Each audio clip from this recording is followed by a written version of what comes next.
My name's Louise Blackwell. I'm the co-director of Lookout. Lookout helps young people unleash their potential, increase self-esteem and build resilience through high-quality creative experiences otherwise unavailable to them. And we're working towards future generations of happier, motivated people inspired by a sense of possibility. And I'm very happy today to welcome Nick Barnes, who is our creative industry professional, to talk about what he does. Welcome, Nick. Hi, Louise. So let's start off with a simple question. What do you do for a living? Right, I'm a puppet designer and a puppet maker. In particular, I make puppets for theatre. So I sort of describe myself as making puppets for contemporary theatre. Fantastic. And can you describe what it is that you actually do?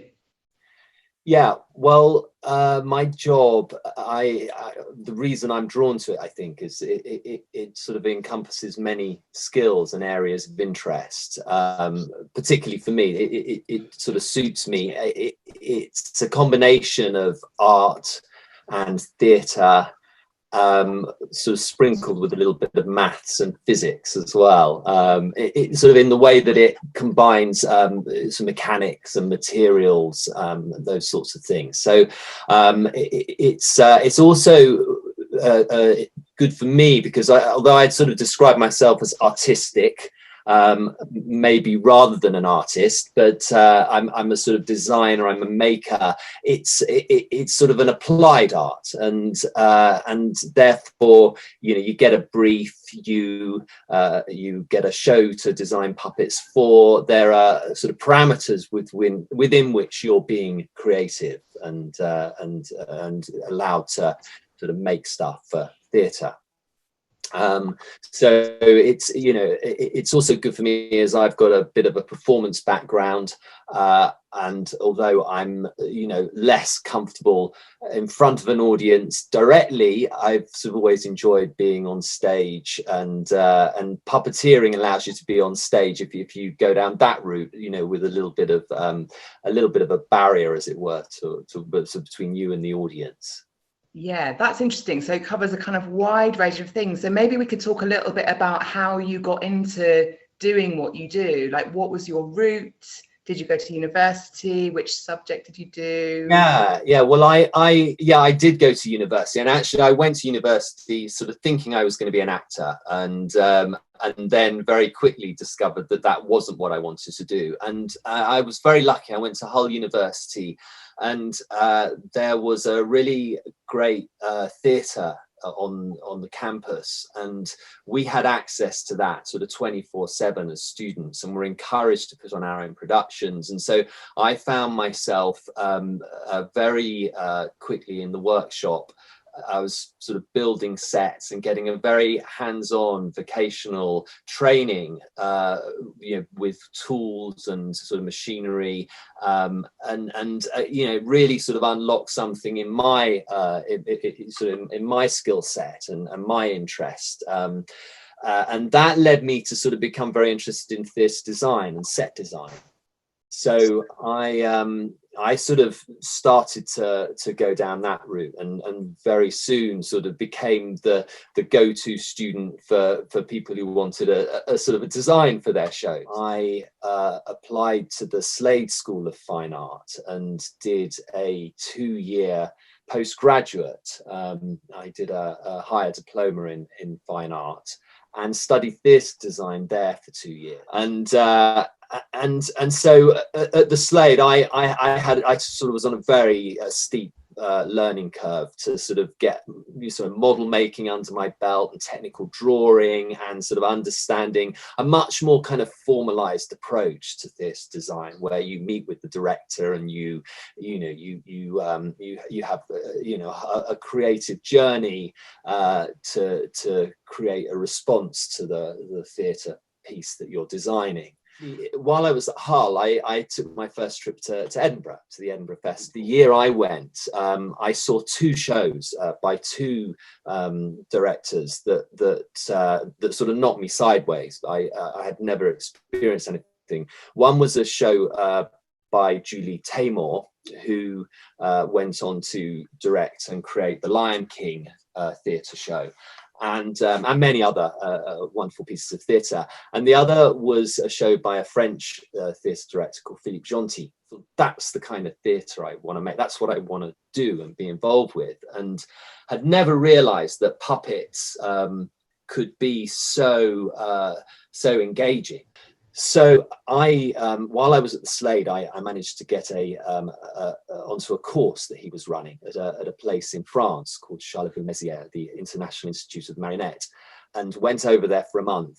And there was a very key moment on this course where he demonstrate. It was a performance course. It was about creating theatre, but theatre in his style, and with puppets and with sort of beautiful objects and material. He worked a lot with material, so vast swathes of kind of silk or sheets of plastic,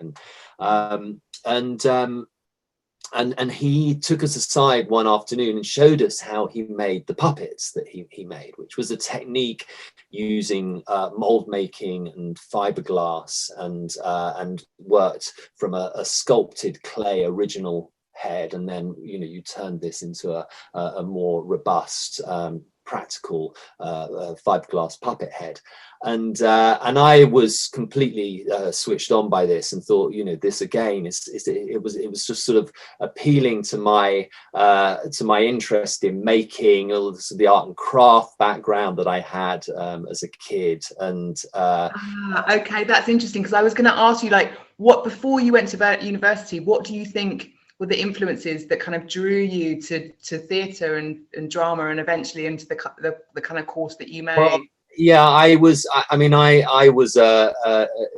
a lot of drama at school and outside of school. I was very lucky to be offered the opportunity to get involved locally with lots of shows and all of that sort of stuff. And I, it's a cliche. Everyone says you have to do theatre for the love of it. It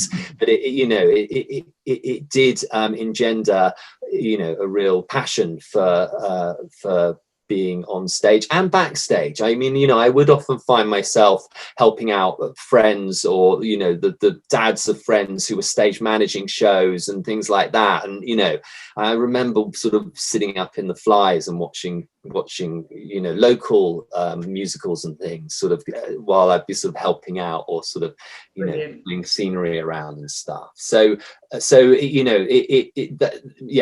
my interest is very much, I feel very comfortable on the stage or in the theatre environment. How did you make those steps into becoming a puppet designer and maker? Well, I did some work for one of my tutors, who was actually he was a designer and making an animated film for Channel 4, an adaptation of an Oscar Wilde story, The Happy Prince, and that was my sort of one of my sort of first jobs. I also was lucky because I got one or two theatre design jobs that just kind of helped me sort of break into the industry a little bit, and then I got sort of a little bit more lucky in that I got sort of several jobs working in Europe in theatres in sort of Sweden and Austria and Denmark, and they gave me a lot of experience very quickly. That was sort of going on. I sort of had two things going on at once, because that was my sort of more formal career and the trajectory in which I thought I was going to head, but sort of bubbling underneath was my interest in puppetry. And about sort of the mid-90s, I took a trip to China, and I was traveling around China, and I met this guy who had a cafe in the southwest of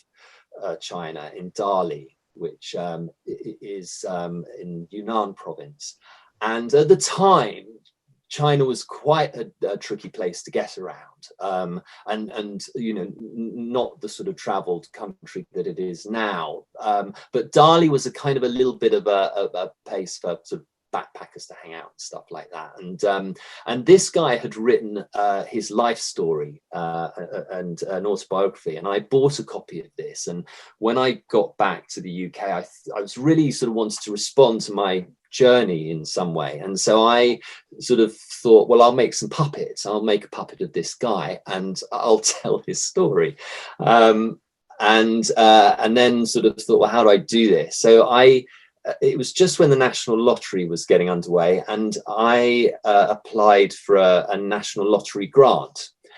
And it, you know, sort of hunted around, realized this was out there to sort of support people like me who sort of, you know, were just getting underway. And actually, it was enough just to pay a few people to come on board and help me, and particularly to get some performers in place so that I could do a sort of a workshop version of this show that I wanted to make. And I very soon realized I wasn't the person to direct this show. You know, I was just sort of the catalyst for it. But it started a theatre company, and it brought me and led me to collaborators who I then worked with for many years to sort of go on and discover more and more about puppetry. And so was that Mr. China's Son? That was China's Son. So yeah, that's the first show of yours I ever saw.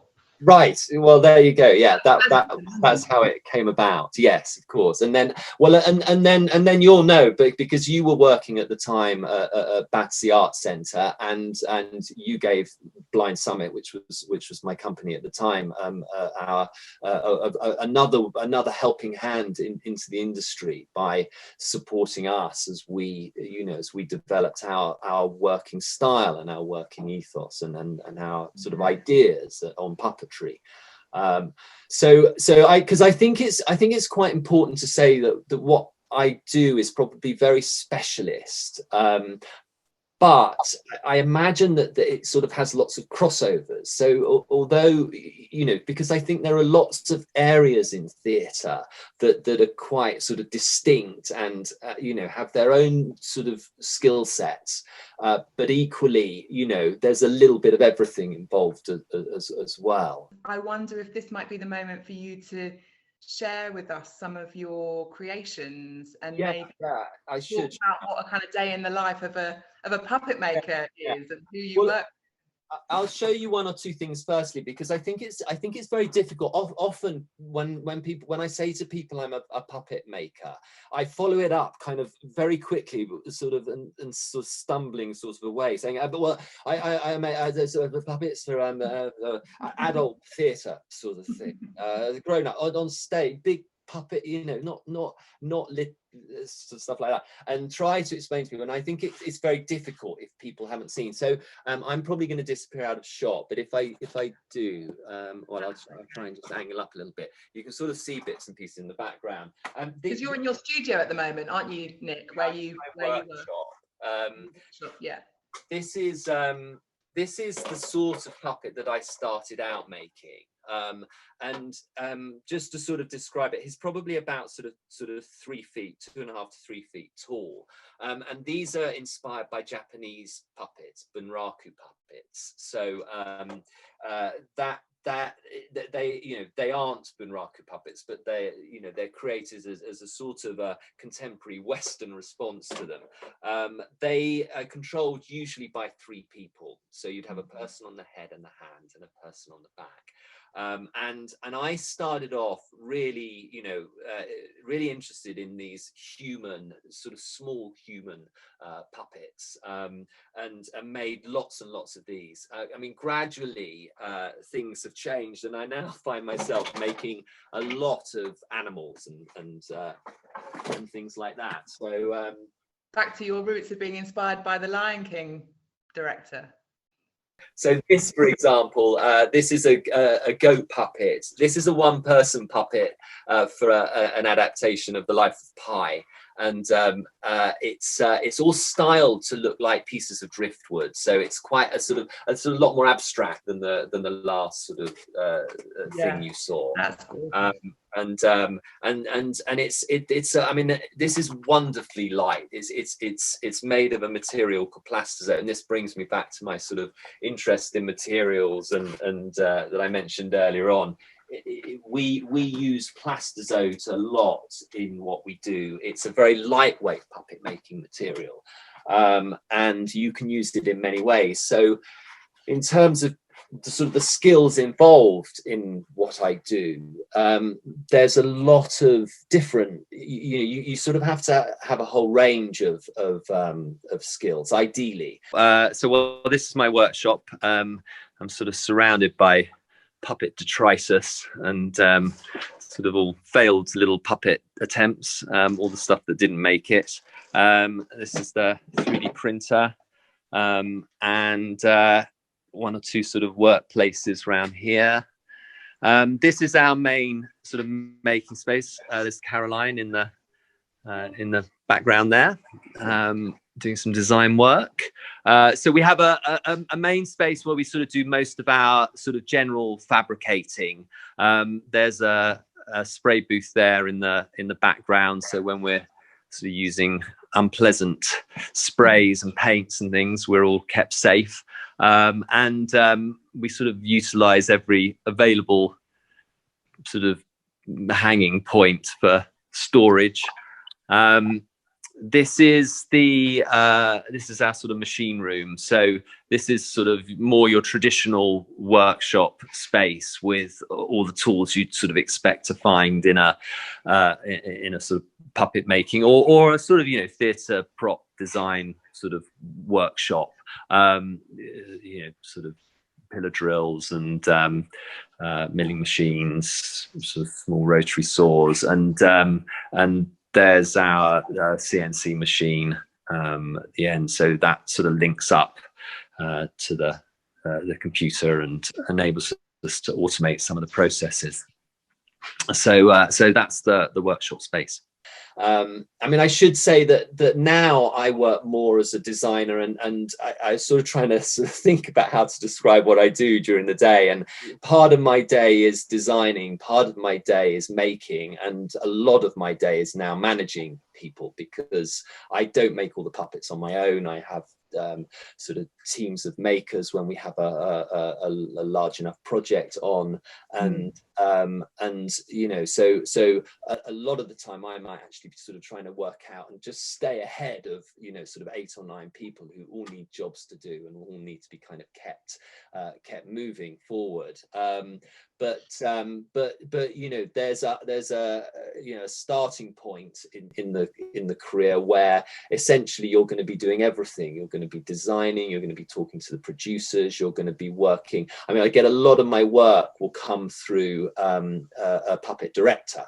So building up your contacts in terms of the people that you might want to work with in the future, and identifying whose work you like, who is doing the sort of theatre, making the sort of theatre that you want to be involved with, and then finding out sort of who's behind that and how you can kind of get involved with what they're doing, either to be inspired by it or to try to work alongside it.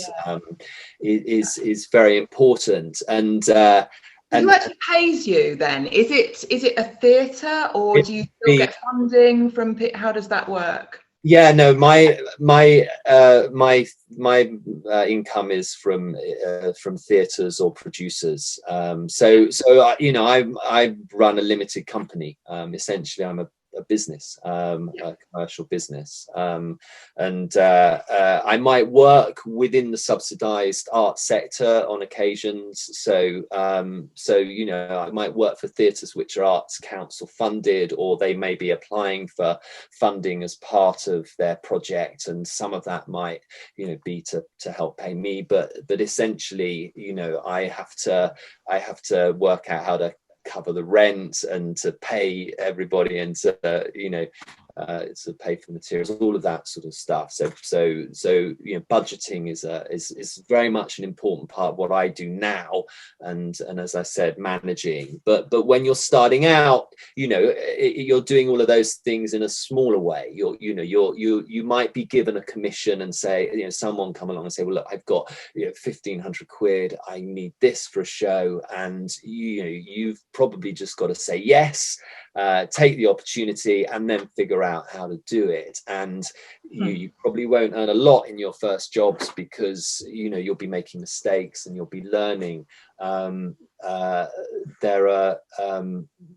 There are sort of few formal training grounds for puppetry. So a lot of people that come to us, and I do have sort of people who come and intern with us, for example, or do work experience as part of their courses. And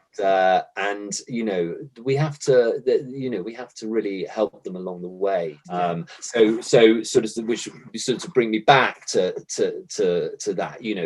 This is the same sort of material as the goat was made of, but it's used in a very different way. This is pattern cut and assembled, so it's a sheet version of the material, and draws on sort of skills of pattern making and pattern cutting that you might find in a slightly simpler way in costume making or dress making or something like that. So it's as opposed to the sculpting skills that you would need for doing the head of the boy that I showed you earlier, which is much more about sort of creating sculpting in an additive way with clay. So when I started making puppets, a lot of what I do is I sort of draw out a puppet, and you start with the profile of the puppet when you're making a puppet, and I do all these sort of drawings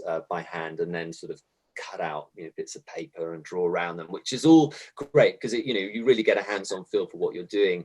Nowadays I use quite a lot of CAD and CAM in my design work. So I use a software package called Fusion, which is a really amazing piece of software, and it is fantastic. It's sort of geared more towards product design, but puppets and things fall very well into its setup, and I'll draw out the puppets in CAD, and I can sort of create mechanisms in there to try and see if they're going to function well, and sort of refine those, and then we can take those drawings directly to the workshop and output them into another piece of software which cuts out stuff on the CNC machine that we've got. So there's a whole kind of new automated process or processes that. And you can see in the background we've got a 3D printer as well. So sort of we're using it's not so good for show puppets, which need to be a little bit stronger than we can achieve with that, but it has its uses, and occasionally we'll print out something and then mold and cast it, or if it's a sort of a more cosmetic detail, then we can do our own sort of shapes and things. We sculpt in this is styrofoam, so, and this is carved, so we're taking away in this process. We start with a block, and we sort of create in this instance half a head, because we can then take a pattern and because it's symmetrical we can sort of just flip it over and stuff like that. So lots of sort of different versions of how you and loads, like you say, loads of different skills involved in what you do. Just to finish off, can you share some kind of top tips for young people that might be entering the industry right now in the current climate, and or some kind of advice that you might have given to yourself when you were kind of 16 to 18, about how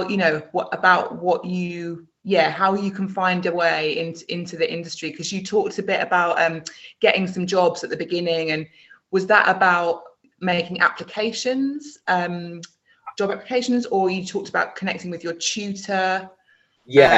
yeah, I got a couple of my jobs out of from following on from my course from people that I've worked with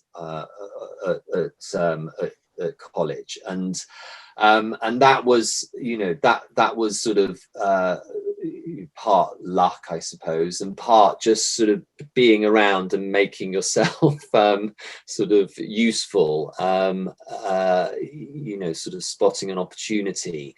I think that it's, you know, a job like this, you're not going to see, you know, terrible, sorry, you're not going to see a load of ads for puppet makers, any kind of websites or industry sort of websites, and I don't really follow those at all. I get my work through word of mouth and through recommendations, and I also you know, have generated a lot of my own work over the years. I think, you know, I think there's a bit of a crossover, because I think we're a very bespoke business. We make bespoke puppets for a very particular use. I think that there's a wider industry out there that so, for example, film and television, they also use puppets, and they do it in a slightly different way to the way that we do. Sometimes their finishes, you know, are far more high tech than ours, and the detail, you know, for film can be extraordinary. But I think, you know, there are similar techniques to the ones that we use, and then there are different ones. So you can enter into a whole world of animatronics and more sort of technically driven sort of puppet making and performance styles. So I think, you know, you might also want to explore that as an option, you know, special effects and also prop making, you know, although it's a slightly different field, because it's inanimate objects. You know, I'm making puppets to sort of bring to life as part of a performance. But, you know, it's being creative still in the same way. I think you've got to sort of take every opportunity you can, write to people and pester them to sort of be useful. The people that I respond to are those who come with enthusiasm and sort of no assumptions about what they can offer or what they're going to take away. They come with a very open mind and just want to be around makers and in a creative environment. And I think if you can open yourself to that and sort of spot those opportunities, you know, you may start off thinking you want to be a puppet maker and find yourself doing something else, or vice versa. But certainly I think you'll have the best journey if you go with that approach. Fantastic. And you're based in Brighton and Hove, aren't you? Yes, yeah, we're just we're in on the borders of Hove. Yeah, and we'll put your if it's okay, we'll put your contact details at the end of this film. So if people are interested in getting in touch, should they? Yeah. It's always worth dropping an email. I'm sometimes very slow to respond to emails, but I usually do get round to it, and you know, and very happy to you know, we've had groups of students come and look around the workshop as well. So you know, that's also a possibility.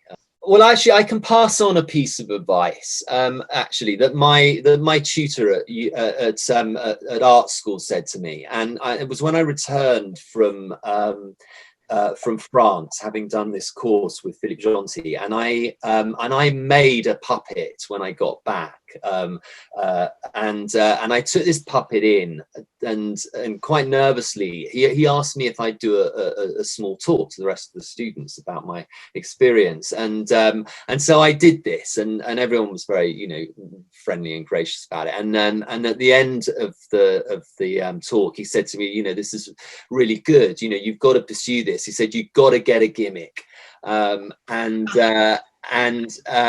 he meant it sort of, you know, crassly, but but sort of very seriously.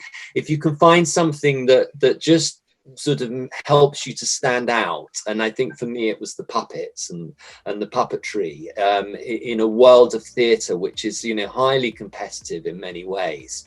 If you can just identify one thing that you're good at and maybe push that, well, you know, who knows what that will grow into. Fantastic. That is a brilliant piece of advice, and thanks ever so much, Nick, and good luck in the future. Thank you.